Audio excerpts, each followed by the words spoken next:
We begin with a classical construction from Euclid's Elements. In a semicircle, drop the perpendicular from point C to the diameter at D. If AD is A and DB is B, then the claim is that CD is the geometric mean. CD equals the square root of AB. This is not merely a clever exercise. It belongs to the old Euclidean theory of mean proportionals.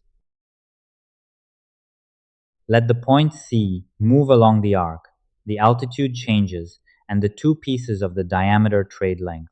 Yet the relation we seek remains the same.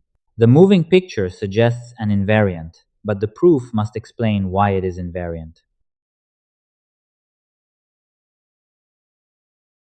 The argument will proceed in the most classical way possible.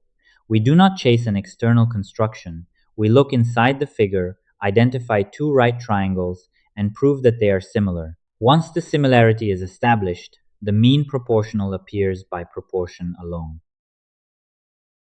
Euclid gives this point of view in the Elements, Book VI. In Proposition 8, the altitude from the right angle produces triangles similar to the whole and to one another. In Proposition 13, the same semicircle figure becomes a straight edge and compass construction of the geometric mean. So this picture is not a modern trick. It is part of the original Euclidean grammar of proportion. Now we begin. Because AB is a diameter and C lies on the circle, angle ACB is a right angle by Thales' theorem. That single right angle is what allows the entire configuration to break into comparable pieces. Now drop the perpendicular from C to the diameter at D. That altitude splits the big right triangle ACB into two smaller ones, triangle ADC on the left and triangle CDB on the right. Both have a right angle at D.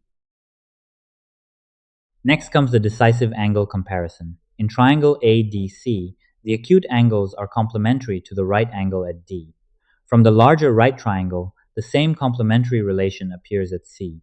Therefore, angle DAC equals angle DCB. One acute angle in the left triangle matches one acute angle in the right. Now the conclusion is immediate. Each triangle has a right angle at D, and we have just matched one acute angle. Two angles agree. Therefore, the triangles are similar by AA. The whole Euclidean mechanism is now in place. Watch the similarity in motion. The blue triangle pivots about D, shrinks, and comes to rest on the orange triangle. One vertex stays fixed, one side changes scale, and the angle structure is preserved throughout. The animation is not the proof, but it makes the proportional correspondence visible. From similar triangles, corresponding sides are proportional, so AD over CD equals CD over DB. This is the exact Euclidean form of a mean proportional. The middle length stands between the other two as an extreme and a mean. Now cross-multiply. CD squared equals AD times DB.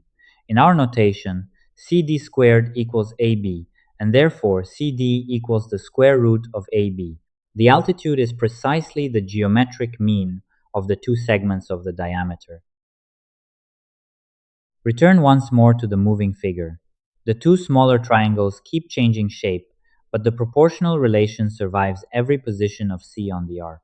That is why the theorem belongs naturally to Euclid's theory of similarity, not to one accidental drawing. So the old Euclidean argument is complete. The semicircle, the right angle, the pair of similar triangles, and the mean proportional all belong to one coherent picture. This is why the theorem has remained so durable. The proof is short, exact, and entirely geometric.